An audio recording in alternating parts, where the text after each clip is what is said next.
Hi students, आज हम class 10th की पोइम पढ़ने वाले हैं। सेकंड पोइम, और पोइम का नाम है फायर एंड आइस।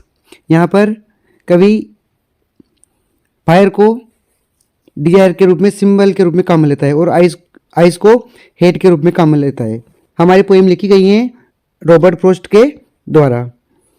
इस पोइम में कवि लोगों की राय बताता है संसार का अंत किस प्रकार से होगा। जैसे कि हम लाइन बाय लाइन पढ़ते हैं। सम से the world will and in fire. यहाँ पर पोइट कह रहे हैं कि कुछ लोग, सम मतलब कुछ लोग से कहते हैं द वर्ल्ड, ये जो संसार है ये विल एंड समाप्त हो जाएगा, इन फायर आग के द्वारा। आग से तात्पर्य है डिजायर से, महत्वाकांक्षा से। इस संसार में लोग बहुत ही ज़्यादा महत्वाकांक्षी होते जा रहे हैं। तो कवि के अनुसार ये संसार एक दिन महत्वाकांक्षा की वजह से समाप्त हो जाएगा। सेकंड लाइन ध्यान से पढ़ेंगे। सम से इन आइज, सम से सम पीपल, कुछ लोग से कहते हैं कि ये जो हमारी पृथ्वी है ये आइस मीन्स बर्फ, यहाँ पर इसका अर्थ है हेट, नफरत की। कुछ लोग कहते हैं कि ये पृथ्वी नफरत की वजह से खत्म हो जाएगी। Next third line, from what I have tasted of desire. From what, मेरे अनुसार, आई हैव जहाँ तक मैंने अनुभव किया है, टेस्टेड जहाँ तक मुझे अनुभव है, ऑफ डिजायर कि ये पृथ्वी मेरे अनुसार डिजायर की वजह से खत्म होगी, अर्थात महत्वाकांक्षाओं की वजह से खत्म होगी। क्योंकि इस संसार में लोग दिनों दिन बहुत ही ज़्यादा महत्वाकांक्षी होते जा रहे हैं। Fourth line, I hold with those who favour fire. यहाँ पर पोइट कह रहा है कि मैं उन लोगों के पक्ष में हूँ, आई होल्ड विद दोज, मैं उन लोगों के पक्ष में हूँ, हु फेवर फायर्स, जो फायर मतलब डिजायर, महत्वाकांक्षा के पक्ष में है। जो लोग ये कहते हैं कि ये संसार महत्वाकांक्षाओं की वजह से खत्म होगा, तो मैं उन लोगों के पक्ष में हूँ। क्यों? क्योंकि मैंने इस चीज़ को अपने जीवन में अनुभव किया है कि यदि पृथ्वी खत्म होगी तो पहले महत्वाकांक्षा की वजह से खत्म होगी। सेकंड पैराग्राफ देखेंगे हम। बट मीन्स परंतु, if it had to perish twice. If, यदि, इट मतलब इसे, इट किसके लिए आए? ये संसार के लिए आए हैं। Had to perish, perish means होता है नष्ट होना, विनाश होना। ट्वाइस मीन्स दो बार। पोइट कह रहा है कि यदि पृथ्वी को दो बार खत्म होना पड़े तो आई थिंक, यहाँ पर आई थिंक पोइट सोचता है, मतलब पोइट के अनुसार, I know enough of hate. कवि कह रहे हैं कि मैं इनफ मीन्स पर्याप्त जानता हूँ, ऑफ हेट, नफरत के बारे में। मतलब लोगों के दिलों में, लोगों के अंदर काफ़ी मात्रा में नफरत भरी हुई है एक दूसरों के प्रति। तो कवि के अनुसार, कवि कह रहा है कि यदि पृथ्वी दो बार खत्म होगी तो फर्स्ट टाइम तो महत्वाकांक्षाओं की वजह से, फायर की वजह से खत्म होगी, और यदि पृथ्वी को दूसरी बार नष्ट होना पड़े तो वो हेट मतलब नफरतों की वजह से खत्म होगी।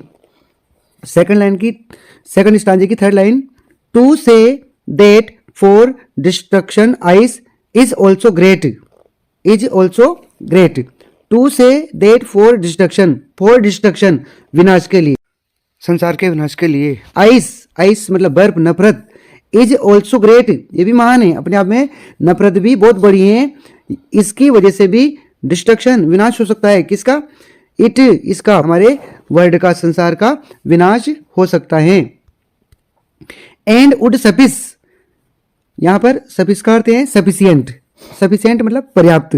तो संसार का अंत होने के लिए आइस अर्थात बर्फ, और यहाँ पर इसका अर्थ है हेट, नफरत भी पृथ्वी को खत्म होने के लिए पर्याप्त है। मतलब ये संसार यदि दो बार नष्ट होता है तो कवि के अनुसार फर्स्ट बार फायर मतलब डिजायर की वजह से खत्म होगा, और संसार को सेकंड बार नष्ट होना पड़ा। यदि दो बार खत्म होगा ये संसार तो दूसरी बार हेट, नफरत की वजह से खत्म होगा। अब हम इस पोएम की राइम स्कीम देखते हैं। फर्स्ट स्टांजे की फर्स्ट लाइन में लास्ट वर्ड देखिए आप, यहाँ पर फायर दिया हुआ है, इसमें पीछे फायर, आयर की आवाज आ रही है। सेकंड लाइन में आइस, और थर्ड लाइन में डिजायर।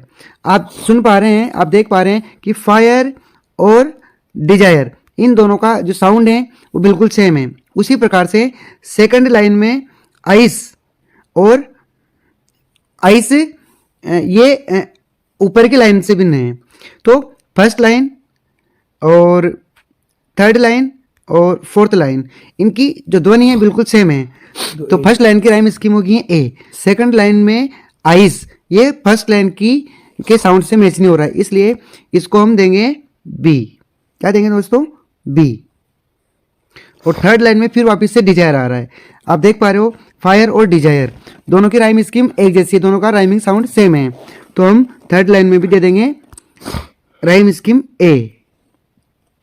और फोर्थ लाइन में भी आप देख पा रहे हो, फोर्थ लाइन में भी राइम स्कीम ए ही आएगी, क्योंकि यहाँ पर साउंड फायर डिजायर से मैच हो रहा है। यस दोस्तों, अब हम सेकंड स्टांजे की राइम स्कीम देखते हैं। सेकंड स्टांजे में लास्ट वर्ड है ट्वाइस, और इसकी राइम स्कीम मिल रही है आइस से। तो हमने आइस को बी दिया था, तो ट्वाइस को भी हम बी ही लिखेंगे।